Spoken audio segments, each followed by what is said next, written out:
Gracias. Bienvenido, Marcelo. Te incorporas, tienes 15 minutos para tener luego la participación de la gente. Gracias, Juan Cristóbal. Mil gracias y mil disculpas, de verdad, por la paciencia, además, de tenerme y además por la invitación a Roberto, de verdad, un agradecimiento especial. A ver, yo voy a seguir una línea de análisis que tiene que ver con aquello que medio que está instalado en realidad en el ámbito de lo que significa, digamos, el análisis de la política en Bolivia, que es dos bloques que están constituidos. Un bloque masista y un bloque antimasista, ¿no? Me voy a referir primero al bloque antimasista y luego al bloque masista. Y para empezar a hablar del bloque antimasista, empezaré un poco diciendo una tesis, digamos, central de Antonio Gramsci. Decía que antes de una victoria electoral hay una victoria cultural, ¿no? Es decir, antes de ganar elecciones siempre hay una victoria cultural. Y yo creo que en realidad, en el caso de este país, lo que ha pasado en octubre del año pasado y esta elección subnacional es más bien al revés. Es decir, ha habido primero una victoria electoral y después una victoria cultural, es decir, una victoria moral, si quieren, ¿no? Lo pongo en el siguiente sentido, además. El resultado del 55% con el cual gana el movimiento al socialismo, creo que deja realmente primero a un electorado que había apostado por Carlos Mesa en su momento y por parte de la oposición, Camacho también, digamos, los deja derrotados moralmente y en crisis existencial, ¿no? Los deja realmente fuera de juego, no saben entenderse, no saben entender en realidad qué es lo que pasó con este país, ¿no? Y luego, por tanto, tenemos un electorado entonces que a partir de ese momento empieza a replegarse hacia la derecha, es decir, empieza el centro político a vaciarse.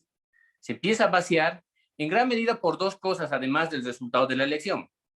Primero, porque Comunidad Ciudadana y Carlos Mesa no hacen absolutamente nada hasta el día de hoy para captar la atención y la agenda pública de la opinión en general. Es decir, no mueven en realidad la política ellos. No se habla sobre la política en Bolivia alrededor de lo que significa, digamos, comunidad ciudadana. Entonces no hay eso. ¿Qué hay en este caso? Lo que hay en realidad es más bien, digamos, una dinámica que está instalada en el otro lado, pero que además ese otro lado, es decir, el bloque masista en todo caso, con estas acciones que tienen que ver con forzar la justicia, digamos, en su favor y presionar un poco todo el tema, digamos, de las candidaturas en ese momento y ahora con el tema de lo del juicio, claro, esto va a replegar aún más todavía ese electorado antimacista, lo va a replegar más todavía hacia la derecha porque entiende y comprende hoy día que con el MAS no es a las buenas, ¿no? Con el MAS no es a las buenas definitivamente. Entonces, claro, es peligroso. Este escenario es bastante peligroso porque lo que ha arrojado producto de la elección subnacional es lo siguiente para mí en términos de esquema, ¿no? Un poco, yo tengo en la cabeza este esquema. Tenemos una opción fuertemente anclado, digamos, en la extrema derecha, y eso es el señor Pope, digamos, en Sucre, hoy día, y hay otros Popes también, por si acaso, a nivel nacional, ¿no? Luego está un poco más hacia la derecha, ya despegándose un poco del extremo, está el señor Camacho, y creo que Camacho está con un pie en la derecha, con un pie en lo regional, pero además con el otro pie en lo que se conoce como una suerte de populismo de derecha, ¿no? Que eso ya también está, digamos, instalado en el esquema analítico hoy día de la discusión pública, ¿no? Digo por eso con un pie en el populismo de derecha, porque no hay que olvidarse que en la pasada elección general, Camacho gana dos circunscripciones que normalmente ganaba el movimiento al socialismo, es decir, empieza a perforar bolsones que son, digamos, populares en todo caso. Luego, tienes más hacia un poquito más inclinados, pero todavía en la derecha, tienes ahora sí la expresión, Dios, más nítida de lo que se puede entender como un populismo de derecha con el señor Manfred Reyes Villa y con el señor Iván Arias. Creo que son estas dos expresiones locales, ciertamente muy potentes, porque claro, la cantidad de votos que han recibido no es casualidad, no es que solamente tanto Cochabamba ciudad como La Paz ciudad son antimasistas, no es solamente eso. Creo que hay por eso cosas que hilar más fino en el detalle ahí y que obedece ciertamente a lo que realmente refleja, digamos, tanto Iván Arias como Manfred Reyes Villa. Entonces, tienes ese escenario hoy día de liderazgos regionales o locales importantes que están anclados otra vez en la derecha y el centro político vacío, ¿no? Ahora, ¿qué hay en el otro lado? En el lado del bloque masista. Lo que tienes hoy día es en realidad un movimiento al socialismo que está replegado en la izquierda, es decir, no está para nada intentando ampliarse hacia el centro. Hoy día no está en eso. ¿Y por qué no está en eso?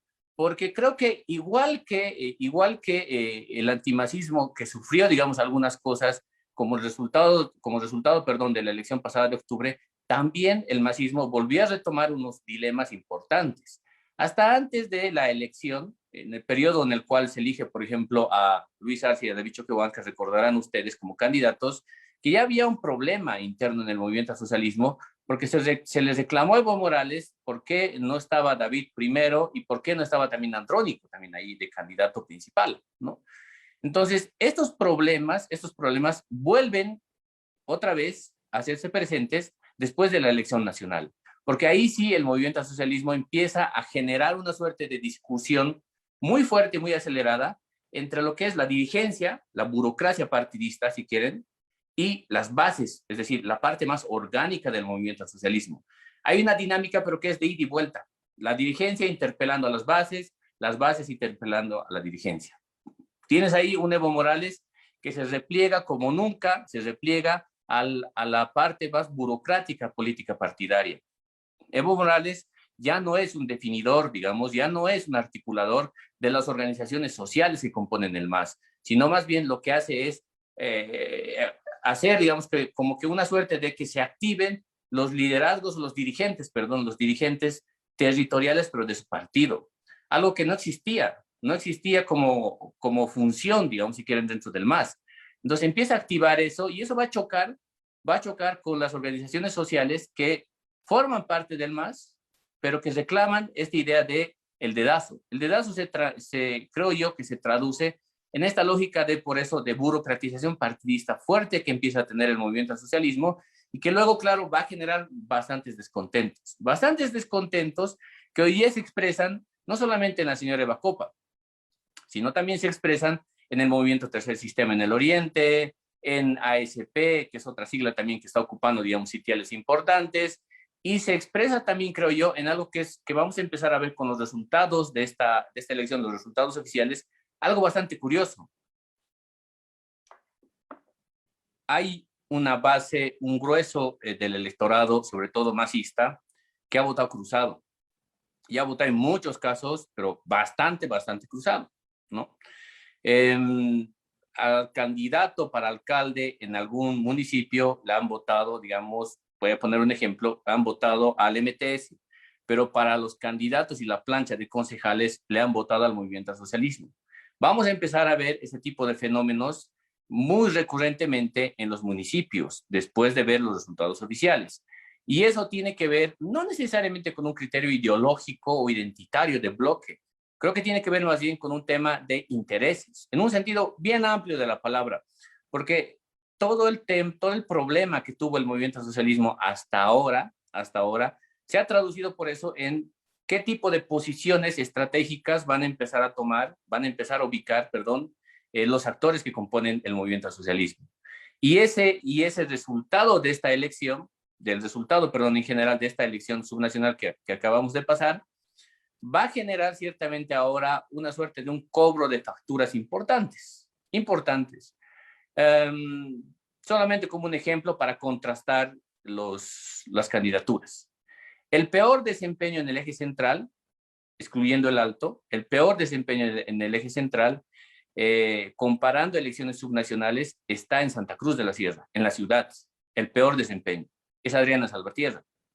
Adriana Salvatierra, uno puede identificarla, digamos, un poco más claramente, más nítidamente con el evismo, no con el masismo, ¿no? Entonces, va a existir, digamos, este tipo de cobro de facturas. El hecho de que el señor Franklin Flores tenga todavía opciones expectantes en la gobernación de La Paz no obedece al evismo. En realidad, creo que obedece en realidad aquello que hizo David Choquehuanca las últimas 3 semanas antes de la elección. antes de la elección, tanto David Choquehuanca como Luis Arce se volcaron en hacer campaña electoral. Hasta antes de eso, ellos ni siquiera mencionaban la palabra campaña electoral, pero empiezan a volcarse y además se vuelcan en espacios estratégicos claves. Ahí se empiezan a volcar ellos, sobre todo, digamos, en el occidente. Entonces, creo que para analizar lo del movimiento al socialismo va a ser necesario hacer un balance regional, pero de lo que significa el desempeño solamente del MAS, sin hablar de la oposición, solamente del MAS. ¿Cuál es el desempeño, digamos, en Occidente versus el Oriente? Y ahí nos vamos a empezar a dar cuenta un poco de cuáles han sido, digamos, estas mutaciones que ha sufrido el MAS de manera interna y que finalmente lo que va a pasar es que a diferencia de Unidad Nacional, Solvo y los demócratas que hoy día no existen ya en el mapa político de Bolivia, en realidad el MAS ya ha enfrentado, ya está pasando por esta prueba de fuego que todas las organizaciones políticas tienen que pasar. Estos dilemas internos de recomposición de los actores.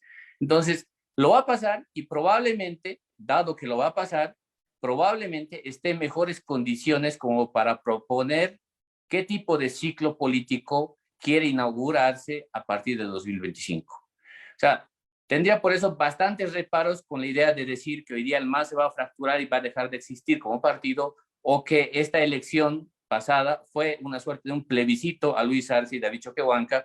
Yo tengo bastantes reparos con eso, porque creo que se traduce más en una suerte de un sueño mojado que tiene la oposición antimasista, en realidad sobre el MAS, que una lectura más objetiva de las cosas por dentro, ¿no?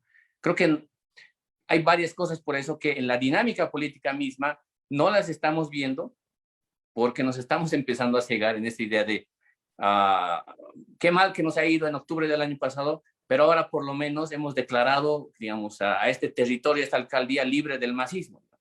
Creo que eso no termina por explicar las cosas de fondo que están pasando en la política en este país, y creo que solamente habla de un momento específico, pero además es como una suerte de un premio consuelo y no es explicar de fondo los problemas hondos que tiene hoy día la política misma en este país, y además los liderazgos políticos que están empezando a aparecer, que además tienen un gran desafío. Hasta ahora, y eso me lo hacía notar el otro día Armando Ortuño, hasta ahora ningún liderazgo local, por muy exitoso que hubiera sido, ha podido saltar al nivel nacional. Ninguno. Yo ahí por eso creo que, no creo que sea imposible, pero creo que ciertamente, digamos, es un desafío enorme, enorme, el que pueden tener, el que van a tener en todo caso estos líderes de los cuales más o menos hemos hablado, ¿no? Bueno, no me quiero extender demasiado en realidad, porque creo que la discusión más rica viene después de esto, ¿no? Muchas gracias.